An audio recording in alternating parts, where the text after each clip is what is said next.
Baiklah, kita absen terlebih dahulu ya. Ada yang tidak masuk hari ini? Hadir semua, Bu. Alhamdulillah hadir semua ya. Baiklah, Ibu akan menjelaskan indikator pembelajaran yang akan kita tempuh pada hari ini, yaitu mengenai mengidentifikasi ciri-ciri film dalam Kingdom Animalia, kemudian mendeskripsi dan karakteristik hewan berdasarkan bentuk tubuh, rongga tubuh, kemudian reproduksinya, dan juga mengklasifikasikan ciri-ciri hewan vertebrata dan invertebrata. Nah, sebelum kita masuki materi pada hari ini, Ibu ingin bertanya terlebih dahulu ya. Pasti kalian sudah belajar ya terkait dengan materi makhluk hidup, bukan? Pernah, Bu. Kalau gitu, apa sih ciri-ciri makhluk hidup itu? Ibu tanya satu persatu ya. Coba Rasya. Bergerak. Ya. Kemudian Cahaya. Dwi. Berkembang biak. Adi. Tumbuh dan berkembang. Dwi. Peka terhadap rangsangan. Adi. Makan dan mengeluarkan zat sisa. Coba saya tanya lagi ke Rasya. Metabolisme. Ya, pintar sekali anak-anak. Jadi, sesuai dengan materi kita pada hari ini, yaitu mengenai Kingdom Animalia. Nah, jadi Animalia itu dibagi menjadi 9 film. Apa saja? Ibu tulis ya. Film Animalia. Ada Chordata, ada Porifera, Coelenterata,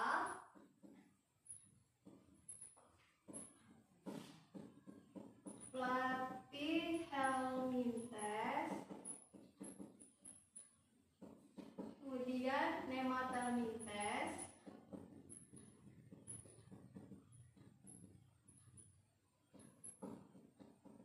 Annelida, Mollusca, Arthropoda, dan Echinodermata. Nah, kemudian dari 9 film ini dibagi lagi menjadi 2 kelompok besar. Nah, di mana 8 film ini termasuk ke invertebrata,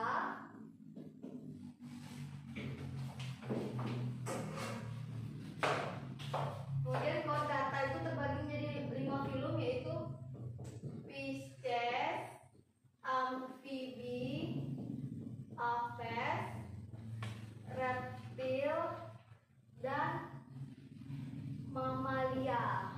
Nah, selanjutnya setelah mempelajari materi Kingdom Animalia ini, di mana Animalia ini memiliki banyak manfaat bagi kehidupan manusia dan makhluk hidup lainnya.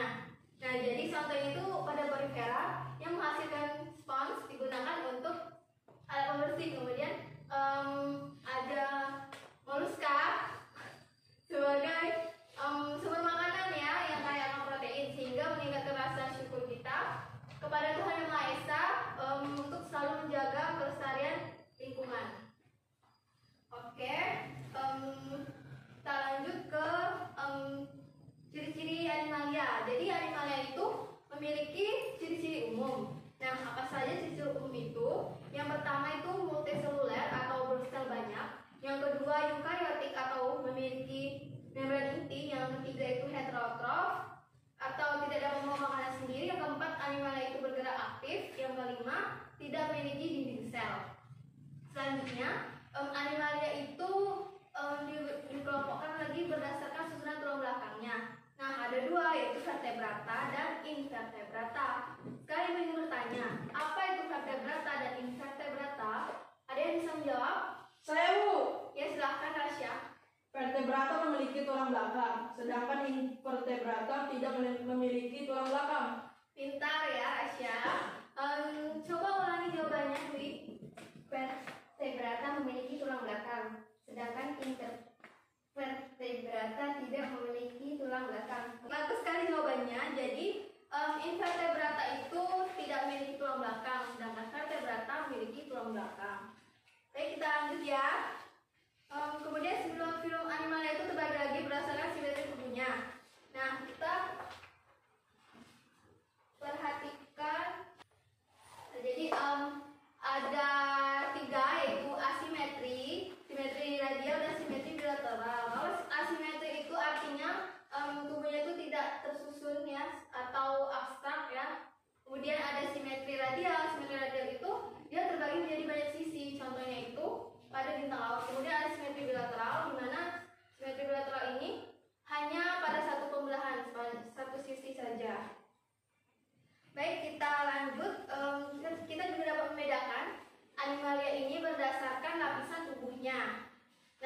sini ada istilah diploblastik dan triploblastik. Nah, siapa yang tahu apa itu diploblastik dan triploblastik? Tahu. Ya, silahkan Adi.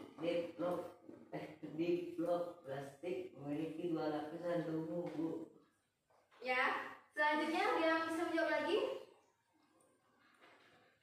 Saya mungkin?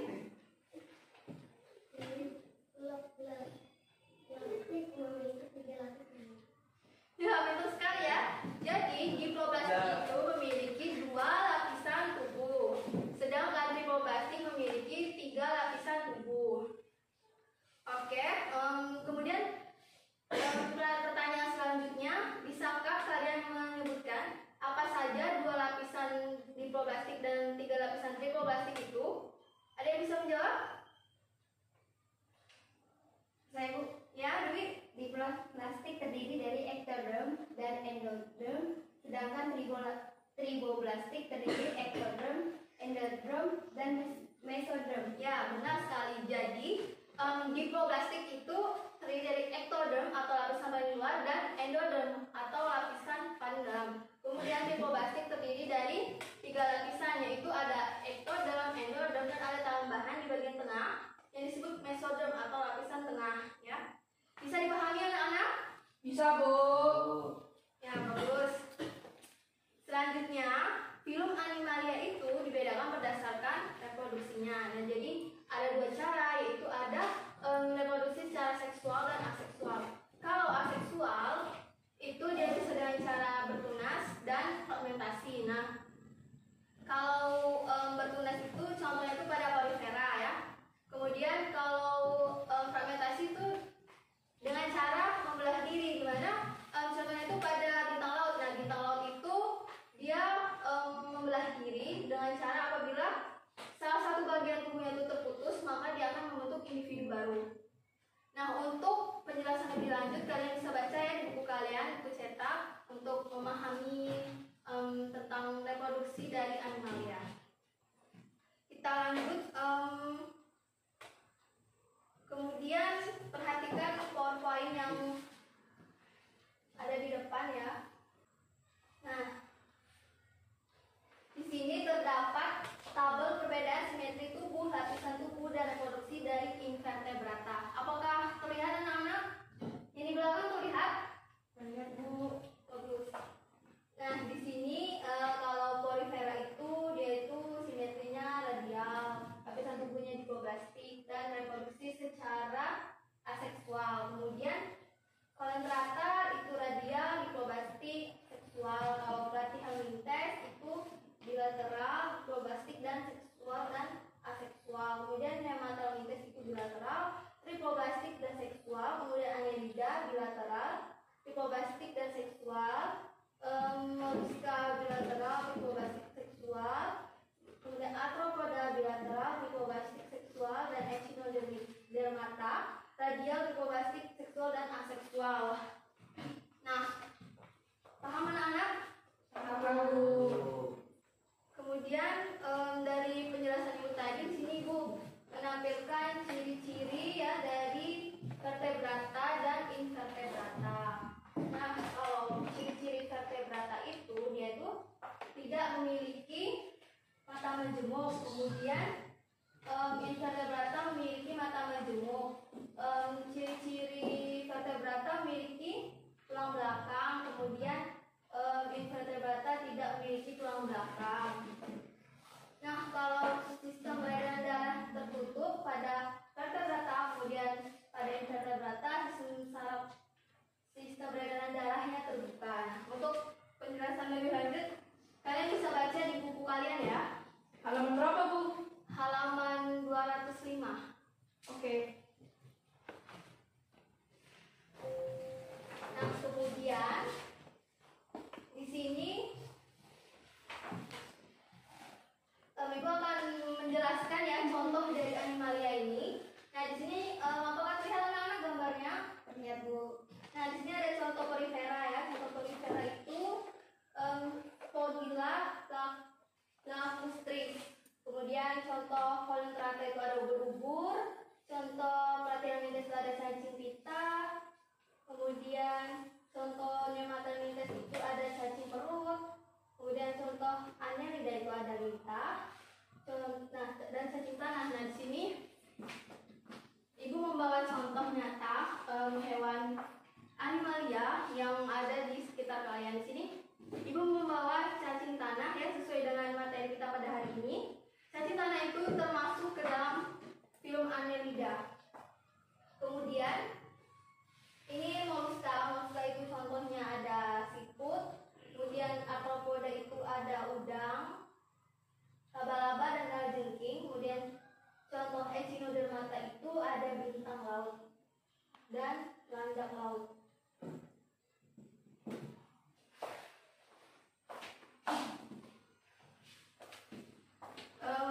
Selanjutnya kalian bisa baca lebih lanjut ya materi kita pada hari ini. Kemudian kalian belajar lagi, dibaca-baca lagi di rumah materinya supaya kalian bisa lebih memahami materi dan dapat mengikuti ujian dengan nilai yang memuaskan ya.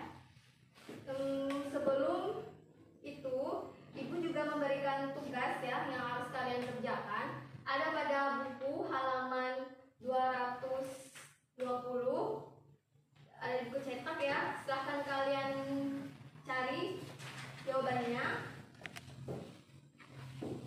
Soal nomor 1 sampai 10. Kemudian akan kita bahas bersama jawabannya di pertemuan minggu depan. Sebelum Ibu tutup, silahkan siapa yang bisa menyimpulkan pembelajaran pada hari ini. Baik, silahkan Cahaya terlebih dahulu.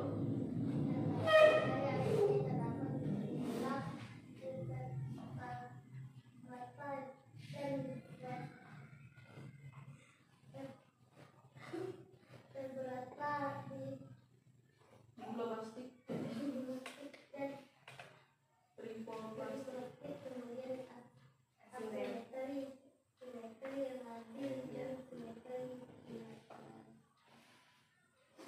Ya, ada lagi yang ingin menyimpulkan?